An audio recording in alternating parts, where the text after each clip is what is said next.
Bom, boa tarde a todos.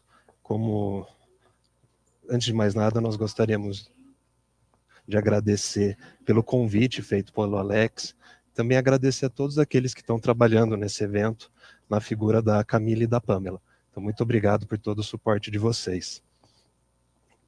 Como já foi apresentado, nós vamos falar sobre o profissional de techs, suas diferentes atribuições e importância para os stakeholders. Meu nome é Gustavo Loretti, eu sou especialista na Qualicorp, eu sou graduado em Direito pela Pontifícia Universidade Católica de São Paulo, também fiz Ciências Contábeis na FIPECAF, então eu sou advogado e contador, tenho um curso de especialização em Direito Tributário pelo IBDT e também estou concluindo um curso de Gestão Tributária pela USP Exalc.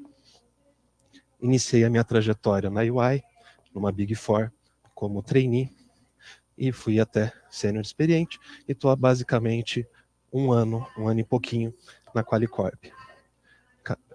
Quer se apresentar, Carol, por favor? Tudo bem, gente? Boa tarde. Eu sou Carolina, eu sou advogada, sou formada em Direito pelo UFMG, obrigada. Sou pós-graduada em Direito Tributário pelo IBET, tenho algumas experiências com Direito Internacional fora do país e trabalho com Direito Tributário desde 2009. Então, acho que como vocês já perceberam pela minha apresentação e do Gustavo, hoje, mesmo principalmente tratando com vocês de um seminário dedicado à área fiscal, nós pretendemos trazer a visão do jurídico tributário e como ele pode ser um suporte e uma área importante no departamento de tax como um todo. Exatamente. Aqui vem um ponto bem interessante, até uma curiosidade para dizer para vocês. Como a Carol comentou, ela está há um tempo já na Quali, quase 6 meses que a gente está trabalhando junto, entrei um pouquinho antes, e foi aí que começou essa figura do jurídico tributário. Por isso que a gente vai conversar com vocês sobre esse jurídico tributário que começou agora. E por que a gente teve a ideia desse tema, do profissional de tax, as diferentes atribuições e a importância para os stakeholders? Porque nós temos percebido, até pela nossa própria entrada na Quali, dessa necessidade das empresas de terem um ponto central, um ponto focal, um especialista em tributação dentro da sua empresa. Muitas vezes, a gente via empresas que estavam terceirizando mais, não tinham esse ponto focal, e a gente tem acompanhado esse movimento de algumas empresas que estão querendo especialistas, pessoas que já estão trabalhando há um tempo nessa jornada, como a Carol, que é a nossa gerente, e eu que trabalhei esse tempo que eu comentei com vocês em Big Four. Acho que o foco aqui é multidisciplinaridade. Foi um movimento de mercado que, pelo menos nos parece, que percebeu que o departamento fiscal como um todo seria muito mais interessante, geraria muito mais resultado para a empresa, para a companhia, se tivesse profissionais multidisciplinares. Então, o profissional do fiscal vai trabalhar com a contabilidade, que vai trabalhar com o comercial, que vai, em vez de terceirizar necessariamente todo o jurídico tributário, vai trazer um jurídico tributário interno especializado, que conheça a operação de início a fim, a ponto de ser ponte necessária quando os escritórios forem chamados e sentir necessidade para tanto. Exatamente. E até essa sinergia, aqui a curiosidade, a gente está se conhecendo agora, a gente já está trabalhando há basicamente 6 meses juntos, nós dois entramos na pandemia, então quando fomos convidados, esse tema do cenário pós-pandemia, como vai ser para o funcionário, para o especialista de tax, para o jurídico tributário, como é que vai ser esse movimento pós-pandemia, foi um tema que nos chamou a atenção, e por isso que a gente queria dividir um pouco com vocês a nossa visão, um pouco do nosso dia a dia, um pouco da nossa experiência, um pouquinho da nossa vivência. Então aqui, a importância do profissional de tax para a empresa. Então aqui a gente está colocando um pouco da atuação estratégica na rotina, então aquela integração e suporte ao time operacional. O que a gente quer dizer aqui? O profissional de tax, ele ter essa questão do suporte, você está no centro, mas você sempre está apoiando, você não está impedindo algo de acontecer dentro da empresa, mas você está sempre tentando atuar e ajudar a empresa, você ter uma verdadeira sinergia, acho que a Carol trouxe isso muito bem. Então o profissional de tax tem uma sinergia com novos negócios, com a contabilidade, com o fiscal, com todas as áreas da empresa. Assessoria na definição de decisões estratégicas. Aqui o profissional de tax, tendo um relacionamento, sendo procurado e procurando também o CEO da empresa, ou aquele que é o tomador da decisão, o C-level, né, que para usar um termo em inglês, você está dentro e sempre tentando apoiar nas decisões, ajudar aquele que vai tomar a decisão, saber quais são os riscos envolvidos, e você sempre tentar viabilizar da melhor forma possível os projetos. Aqui também nós temos a consultoria para novos negócios. Então, aqui a gente não está falando só daquela consultoria do dia a dia, que a gente sempre tem que estar muito aberto para estar dando esse suporte, para ajudar as pessoas e os diferentes setores da companhia. Aqui a gente está falando de eventual reorganização societária dentro da empresa, eventual M&A, que nós estamos falando, e aqui é importante também, voltando um pouco, mas eu estou ajudando os meus colegas a entenderem um pouco mais de tributação. Eu estou fazendo workshops dentro da empresa, eu estou às vezes ajudando com determinar um manual de procedimento, eu estou ajudando aquele que, por mais que não vá ter um conhecimento tão profundo, porque aqui a gente já está no papel do especialista de tax, mas eu estou tentando ajudar o profissional a ter um conhecimento maior de tax para começar esse novo negócio. Impactos das atualizações no cenário tributário. Aqui eu acho que o tema que vem na cabeça de todos nós é a reforma tributária, e é impressionante como a cada dia, né, Carol, parece que... Como é dinâmico. Como está sendo dinâmico, a gente tenta acompanhar, mas a gente não sei se alguém aqui já sabe exatamente o que vai acontecer na reforma, porque eu, infelizmente, não. Então, aqui a gente sempre está acompanhando as notícias, está recebendo e conversando com escritórios parceiros, para tentar acompanhar e ver quais vão ser os impactos, né? Aqui, além da reforma tributária, é muito difícil a gente falar hoje de uma segurança jurídica em alguns casos. Eu vou até rever um pouco o que eu falei. Muitas vezes tem mudanças jurisprudenciais muito abruptas. Isso pode impactar o negócio da companhia. Então, por isso que a gente tem que estar sempre indo atrás de informações e buscando, será que teve uma mudança no cenário jurisprudencial? Será que o STF, STJ, eles têm mantido o seu entendimento? O próprio CARF agora, com a mudança do voto de qualidade, estão mudando o seu entendimento, não estão? Como essa mudança no cenário jurisprudencial, essa mudança nos julgamentos, como isso vai impactar a empresa e principalmente o negócio da companhia? Identificação de oportunidades.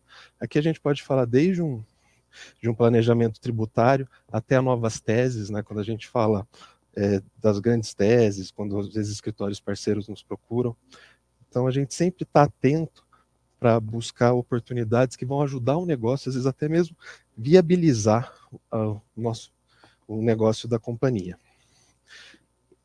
É muito difícil a gente falar de direito tributário sem falar de riscos. E aqui vem um grande desafio mesmo do profissional de tax, que é como é que eu posso mitigar esses riscos.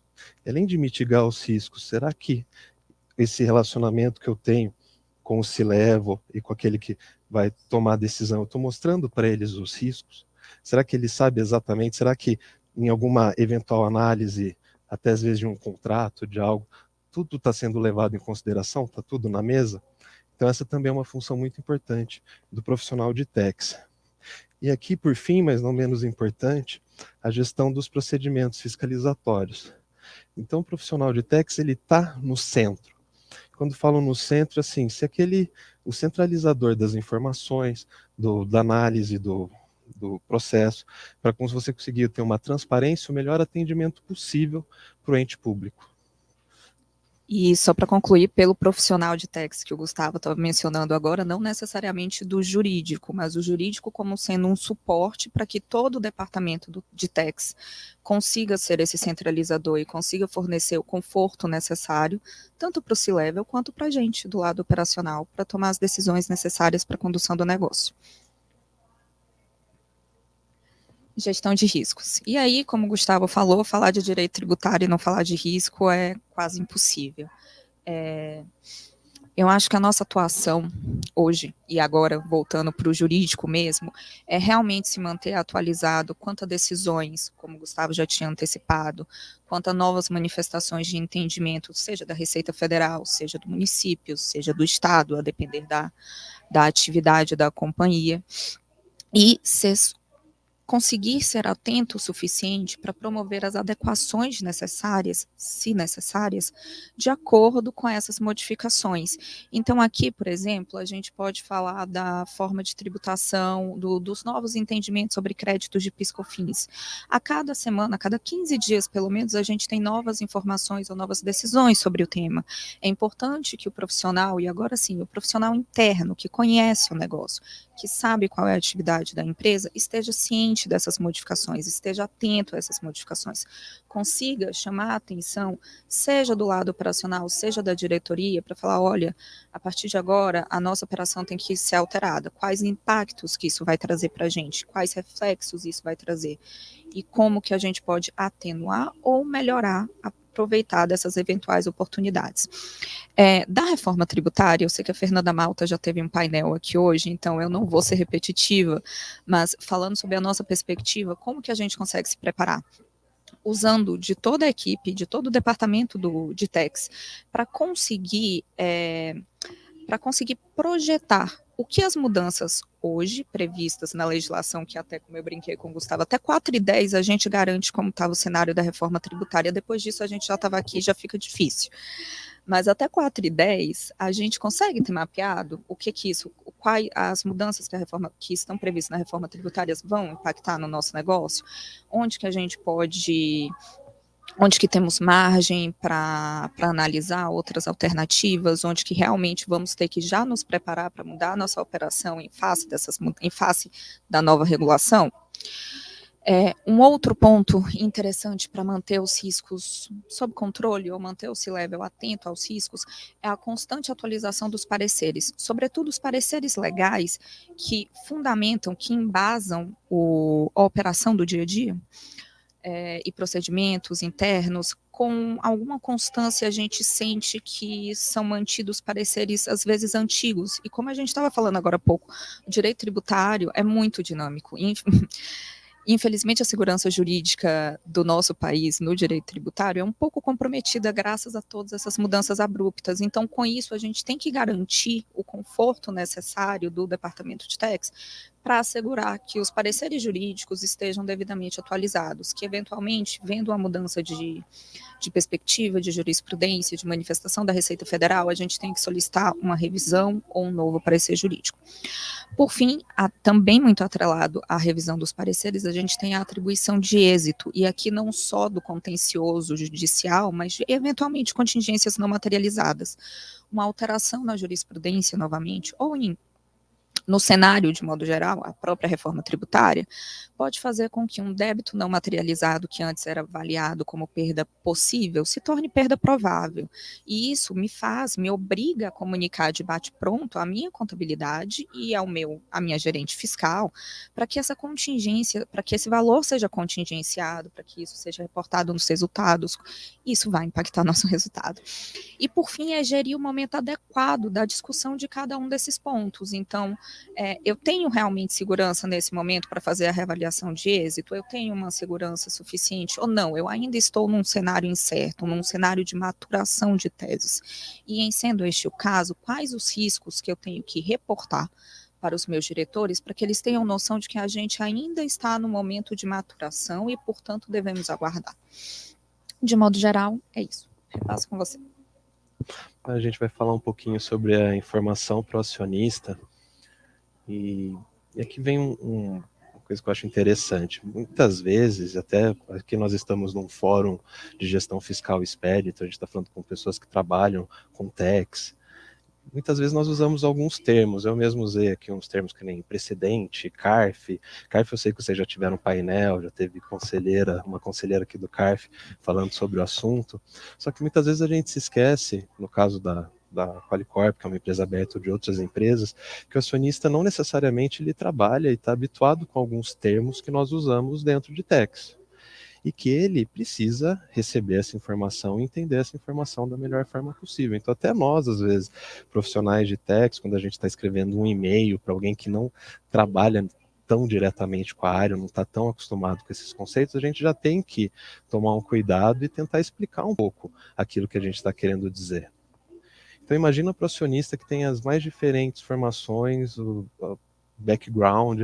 Então, assim, essa é uma preocupação que a gente tem, que gostaria de dividir um pouco com vocês. Então, começando um pouquinho aqui de baixo, essa participação ativa no desenvolvimento do formulário de referência e o envolvimento na elaboração das notas explicativas. Por que isso? Ser transparente, explicar da melhor forma possível o que está acontecendo no TEX da empresa. Explicar da melhor forma possível a contingência, informar da melhor forma possível os grandes casos da companhia que estão com contingência, e você ter essa preocupação de não só informar, mas de você informar e a pessoa que está lendo entender. E é aqui que vem a importância de você ter uma sinergia com o time de relação com investidores. Então você sempre está conversando com eles, ver o feedback que está sendo dado sobre as notas explicativas, formulário de referência, se realmente essa informação está sendo compreendida por todos.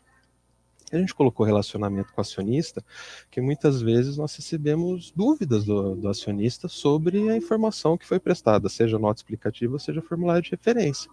E nós tentarmos responder de uma forma tempestiva, a gente tem que sempre estar atento ao prazo, afinal, o acionista ele é sócio da empresa, ele tem nós temos o dever e a obrigação de sermos transparentes e explicar da melhor forma possível para ele, e ter essa preocupação dele entender. Já falei bastante, sei que eu estou repetindo aqui, mas é que realmente a gente acha isso muito importante, da transparência dos dados informados. Então, o acionista ele está sabendo o que está acontecendo na empresa e compreender da melhor forma possível, sendo sempre transparente. Contencioso tributário. A gente gostaria de falar um pouco sobre o contencioso tributário, porque ele é sempre, pelo menos nos passa a impressão dele ser sempre mal visto dentro das companhias, porque afinal de contas ele sempre aparece, de modo geral, ele tem aparecido já quando é um problema, quando ele já está configurado. E aqui é importante a gente falar desse movimento de mudança que a gente percebeu nos últimos anos. Por quê? Como que a gente pode ter uma nova visão do contencioso tributário e utilizar do contencioso tributário até mesmo como uma ferramenta para a empresa? Aqui a gente fala de atuação preventiva. Por quê? No início da nossa conversa, o Gustavo falou sobre a condução dos procedimentos fiscalizatórios. A nosso ver, é muito importante tratar do processo e do contencioso desde o início. E aí, quando falamos de desde o início, é desde a fiscalização. E a fiscalização, aqui não estamos falando de omitir dados, nem nada do gênero, é conduzir a fiscalização com objetividade e, novamente, transparência necessária para que as informações que o fisco efetivamente requisite sejam prestadas de maneira que, inclusive, auxilie.